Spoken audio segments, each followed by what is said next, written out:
Sedih sekali. Setiap aku tuh podcast sama bintang tamu, which is notabene adalah teman-teman ya, karena biasanya podcast ini dibangun dari hubungan pertemanan. Ada yang dekat, ada yang teman ya, koleha pekerjaan, tapi basically semua hubungannya baik, hampir semuanya. Jadi begitu mendengar mereka itu tiba-tiba mendapatkan cobaan, misalnya kehilangan orang terkasih, and then mungkin sedang diuji dengan kesehatan, atau mungkin lagi diuji dengan perceraian. Ini bener-bener buat aku ya, yang ngikutin bagaimana perjalanan cinta mereka. Dan mungkin pada saat bikin podcast seperti kalian lihat tadi tuh, mereka begitu, they were so in love gitu. Jujur sedih banget sih. Nah, aku bikin konten ini tidak akan ngebahas secara detail menurut aku bagaimana perceraian dari dua teman ini. Kenapa? Karena jujur ya, menurut aku tidak ada satu manusia pun yang paling tahu apa yang sesungguhnya terjadi selain mereka berdua. Itu dulu. Jadi kalau misalnya ada orang lagi punya problem dalam rumah tangga, percaya deh, netizen tuh hanya bisa menebak-nebak orang lain itu yang kita curhatin ya. Mungkin ada yang dipercaya tahu let's say 95%, tapi 100% itu benar-benar cuma mereka berdua yang tahu, dan juga Tuhan. Karena yang menjalani pernikahan itu cuma mereka berdua. Dan satu hal lagi, kenapa aku pengen sharing mengenai konten pernikahan nih guys, karena aku tahu bahwa pernikahan itu memang bukan sesuatu yang mudah. Dan aku pribadi juga pernah mengalami sama Tyson juga ya, as you guys know deh, mungkin kalau dicari ya di internet juga itu beritanya langsung cepat banget keluar gitu ya, bahwa kami juga pernah menghadapi tantangan yang cukup berat dalam pernikahan kami. Nah, kalau orang bilang sekarang, oh happy ya kak, sekarang sudah terlewati masalahnya, enggak juga. Memang mungkin masalah itu sudah terlewati dengan baik saat itu, tapi yang namanya pernikahan itu adalah ibadah kita sama Tuhan sampai kita mati. Setuju nggak nih yang udah menikah? Itu dulu deh statementnya. Makanya dibilang pernikahan itu adalah ibadah yang sejati, karena sesungguhnya tiap musim kehidupan, tiap hari ya, bahkan itu pasti ada aja ujiannya, ada aja tantangannya, dan ada aja kenikmatannya. Plus juga nggak akan pernah ada kata kita tuh ibaratnya udah di safety zone ya untuk orang menikah. Makanya kadang-kadang kita juga kaget ada orang yang bercerai di usia yang cukup senja gitu. Kok udah usia senja mereka baru bercerai? Karena kita nggak pernah tahu ya apa struggle mereka, apa pergumulan mereka. Kita hanya bisa menerka-nerka dari luar.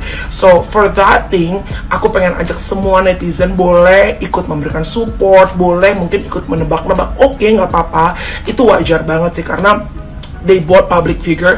Tapi please jangan dirujak, jangan dihajar, jangan terlalu over judgment, karena at the end of the day you guys nggak pernah tahu what really happened 100%. Yang paling tahu cuma mereka berdua sama Tuhan. Oke, balik lagi ke kasus aku sama Tyson ya. Kalau misalnya sekarang orang bilang, jadi sekarang udah happy dong. Of course we're happy now. Tapi tentu aja yang namanya pernikahan, again, as I mentioned before, tidak ada safety zone. Berapa tahun pun kita sudah menikah, tetap every day is a learning process untuk bisa saling mengenal dengan pasangan kita sampai kita menutup mata. And then guys, aku sih jujur ya, sedih banget pada saat tahu, dan aku juga justru baru tahu banget bahwa ternyata orang tuh bisa mengakses katanya ya, ini correct me if I'm wrong di lapak komen, bahwa memang perkara perceraian itu bisa reasonnya itu ternyata bisa diakses publik. Well, kita sendiri akhirnya pada tahu kan bahwa apa yang terjadi, ya more or less tahulah what's going on between them, walaupun again tidak 100% gitu. Cuma jujur ya, kalau buat aku tuh sedih. Kenapa? Karena again, gak usah menarikkan mereka ke aku deh. Misalnya aku sama Tyson gitu ya, kemarin misalnya punya problem. Aku sih pengennya kalaupun kita berbagi untuk bisa kepada orang yang, karena kan pada saat itu kan sebetulnya berbaginya kan itu kan di depan mata hukum ya, nggak ada urusannya misalnya kayak podcast apa segala macam. Karena sebetulnya kalau bisa sih yang tahu itu nggak perlu banyak orang, yang tahu hanya orang-orang yang memang punya kepentingan aja. Karena biar gimana pun juga, kenapa reasonnya nggak pengen semua orang perlu tahu? Karena satu, nggak semua orang itu bener-bener yang pengen tahu itu adalah mereka yang sayang dan care. Some of them they're just curious because they're capable. Setuju nggak? Ya. Dan satu hal lagi nih, yang paling penting on the top of all, ada anak. buah cinta, buah sayang dari pernikahan. Dan itu gak pernah salah, gak pernah ibaratnya sesuatu yang oh it's a mistake. No, mungkin dalam pernikahannya bahwa so many mistakes, namanya kita manusia gak sempurna. Tapi anak tidak pernah menjadi mistake dalam satu bentuk pernikahan, walaupun pernikahannya gagal di tengah jalan. So for that, pengennya sih kalaupun berpisah siapapun ya, aku juga berdoa, teman-teman doain aku juga sama Tyson pernikahannya, supaya paling enggak tetap kita bisa menjaga silaturahmi satu dengan yang lainnya, ayah dan ibu. Kenapa? Karena ada satu anak hasil dari cinta kasih kita dulu yang begitu we were so in love, yang mudah-mudahan tidak terimpact dengan apapun pemberitaan di luar. So teman-teman, sekali lagi aku pengen ingatkan, ingat jangan over judgment, karena percaya deh, pernikahan itu tidak mudah. Karena kalau mudah namanya bukan pernikahan, tapi pencitraan. Dan pernikahan harus diusahakan, karena sejatinya pernikahan itu adalah ibadah kita setiap hari sama Tuhan. Yang udah menikah, everybody say amen. Setuju gak? Di FVP ku asik Sirian ini aja yang muncul, jadi terotak aku, jadi tuh banding-bandingkan ku Sirian nih sama lakiku kayaknya seminggu tuh harus ada 3 kali lah minta, kalau enggak katanya badannya kayak ada yang sakit gitu, gak semangat menjalani hari-hari. Kayak kalau selesai kayak dia besok langsung fresh, semangat, kebuka otaknya. Ini kau dikasih obat kuat, dikasih penambah gairah, kok larikan ke bola? Ini memang laki aku yang birahinya tinggi atau memang kejantanan kau yang perlu ku pertanyakan? Jadi aku terbanding-bandingkan Korean, nggak masuk di otakku gitu. Setahu aku, lakiku pernah bilang laki-laki itu obatnya tuh kayak gitu, kalau pusing, stres gitu sama kerjaan langsung kebuka otaknya fresh. Ini kau kok stres nggak pengen main gitu? Apa ada memang mau laki-laki kayak gitu weh? Laki kalian kayak mana di rumah? Sok kalian komen dulu. Tapi hey guys, kalian tuh bisa bedain gak sih? Mungkin kalian tuh bisa bilang kayak gitu karena kalian tuh nggak tahu rasanya to be in their shoes ya, menjadi cewek yang BB itu susah naik ya, kurus gitu. Sebenarnya tuh ada banyak banget caranya kalau misalnya memang mau kasih support dan perhatian ya, khususnya buat istri. Pasti banyak kata-kata lain yang lebih gak gitu loh. Contohnya aja nih ya, bisa dengan kasih ya cara kayak program naikin BB atau kasih suplemen penggemuk apa gitu, kayak ya maksudnya tuh kan biar nggak terlalu to the point, kamu tuh terlalu kurus. Pokoknya aku tuh nggak habis pikir banget, apalagi cewek kan kalau misalnya habis melahirkan kan pasti hormonnya tuh nggak stabil ya. Gimana mau gemuk coba ya, apalagi kepikiran, stres, yang ada makin kurus kali. Karena naikin BB itu nggak semudah kita makan terus langsung gemuk tuh, enggak. Tapi kalau misalnya kita stres dan banyak pikiran ya, itu berpengaruh juga. Mana bisa kita naik BB-nya. Makanya pikir-pikir lagi deh, kalau misalnya ada orang sekitar kalian yang lagi kurus dan lagi butuh motivasi untuk naikin berat badan, itu jangan langsung disodorin pakai kata-kata menyakitkan itu.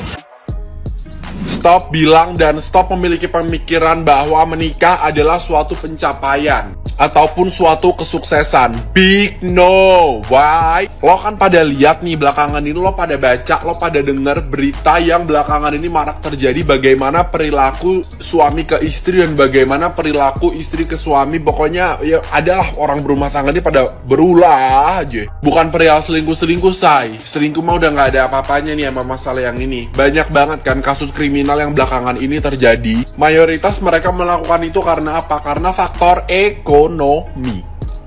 Duit. Ingat, orang kalau udah buta arah, orang kalau udah gelap mata, itu semua akan terjadi. Nekat langsung.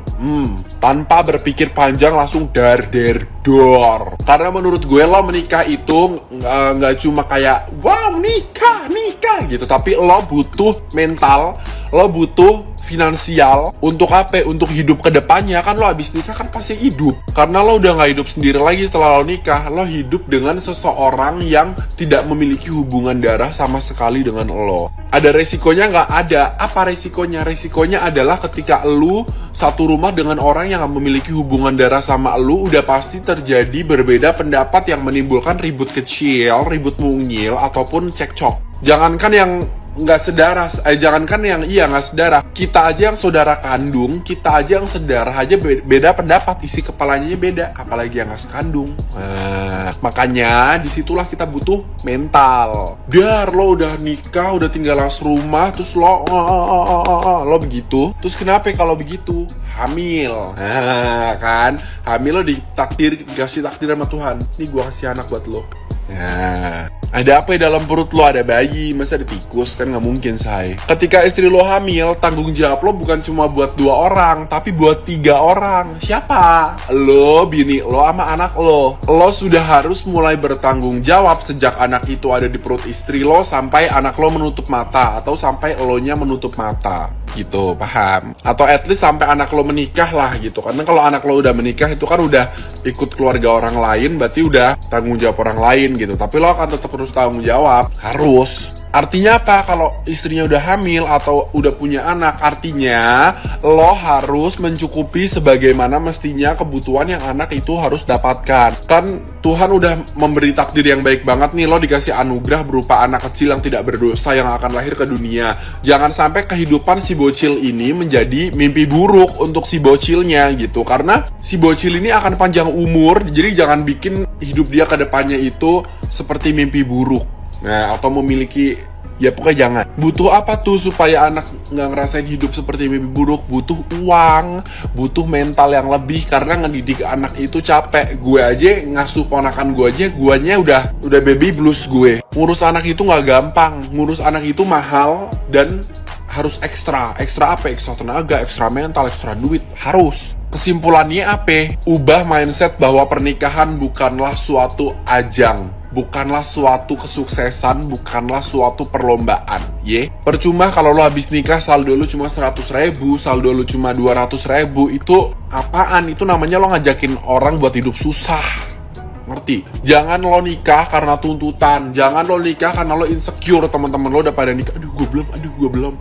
Lo kan gak akan pernah tahu apa yang terjadi sama rumah tangga temen lo ke depannya gitu. Jadi udah dikasih takdir porsi masing-masing, ya udah bersyukur. Nikah itu ketika udah siap, itu akan mempermudah dan akan mempermudah hidup lo, mempermudah hidup laki lo, dan mempermudah hidup anak lo nanti. Jadi buat lo semua, para ladies, para pria, yang pria masih bujang, ladies masih gadis, nggak usah takut kalau belum nikah. Takut itu ketika nggak punya duit, bukan ketika belum nikah. Paham? Terus kalau ada keluarga lo yang buru-buru suruh nikah, lo ketusin aja nggak masalah. Ikut nyumbang kagak, tuh berisik banget.